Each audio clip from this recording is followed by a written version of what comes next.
Man has always been an arrogant creature.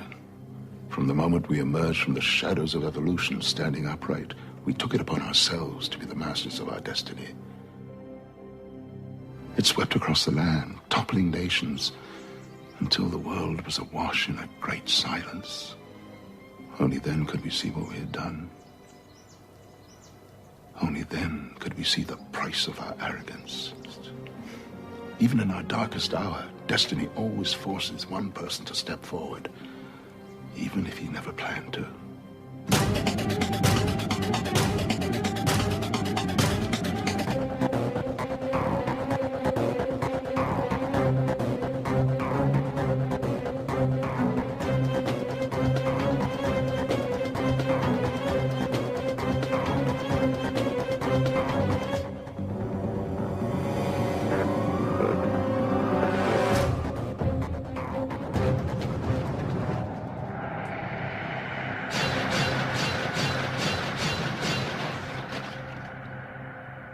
Absolon is, I don't know what it's about.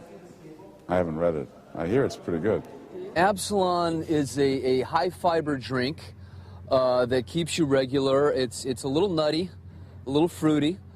I heard it's good. I heard it's about an hour and a half long, which is nice, you know, and it's got a beginning, a middle, and an end.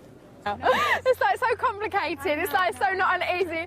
We get married and we live happily ever after.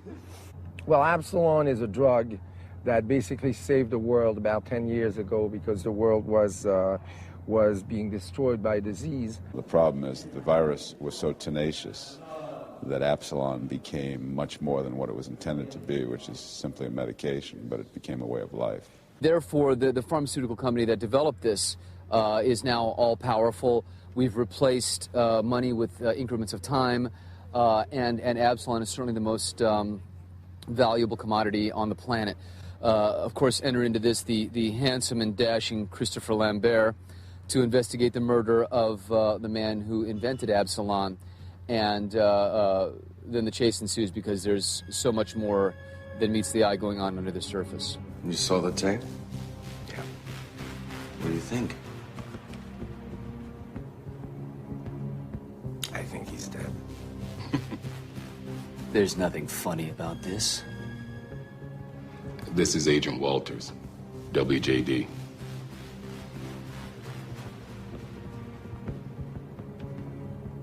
What a nice surprise. But what's the World Justice Department have to do with this? The person that you just saw murdered was Dr. Frederick Reyna. I know. Absolon. That's right. That still doesn't answer my question. This is the future as it's kind of like the negative future. If everything, you know, is going to go down the wrong road, this is probably what it's going to end up like. People are ill, they're dying, the government are making money out of this, you know, so, you know, if you don't buy this stuff off the government, you're all going to die. It's called the boundary.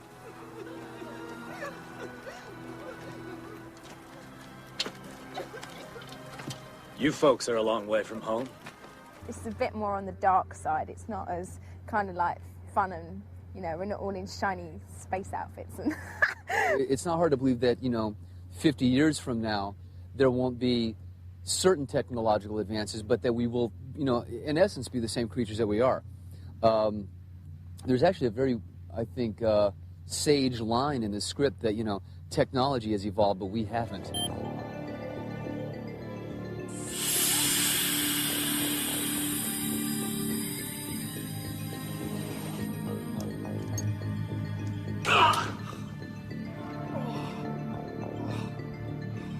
a script is kind of 50% of it. I mean, you know, you need a good director to come in and, you know, enhance it and make it good, and you need great actors to come in and, you know, bring the characters to life and do a good job. So, you know, it's risky. You never, especially with an independent, and this is David's first movie that he's directed, you just don't know. It's a risk, but I think that's what makes it exciting and makes it all the more better when it is a success. What I like personally when I'm in most of the parts that I'm doing is the combination of a, quote, tough guy who's very sensitive.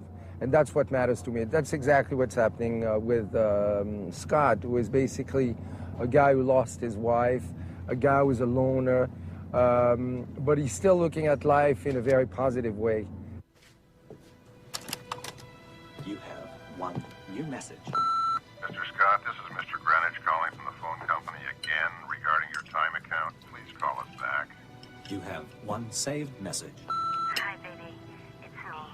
I'm gonna stay up at Mom's for a few more days. I'll try and call you later. I love you.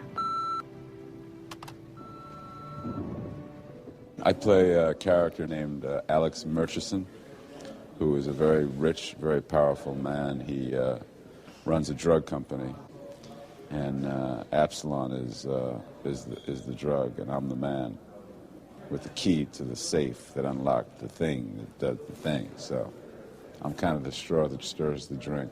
Dr. Rayner is dead. His assistant is dead.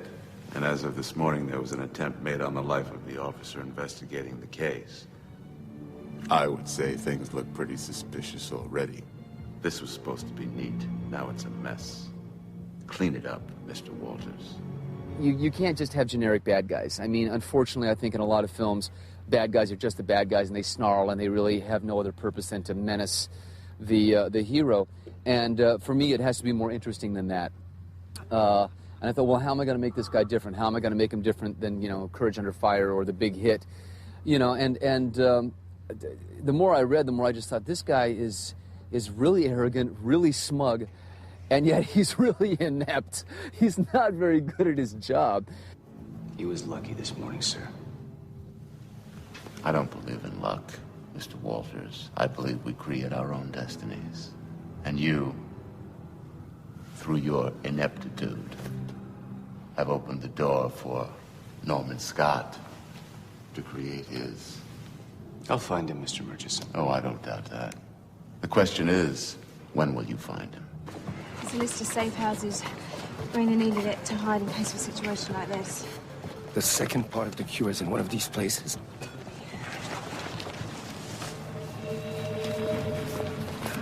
Let's go.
I would have jumped!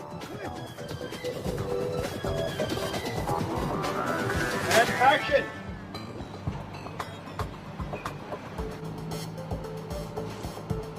The pure hardcore action movie is very passé. You need humor, you need romantic moments, you need touching moments, and, you know, I believe that's where the action genre is changing today. Brad Merman, you know, makes, I think, some very good points about, you know, having a bit more respect for our environment, you know, and a balance of things and a balance in nature and whatnot. I mean, it is certainly not a message movie. You know, it's a movie, it's an action thriller, but in the middle of all of that, there's a great sense of humanity.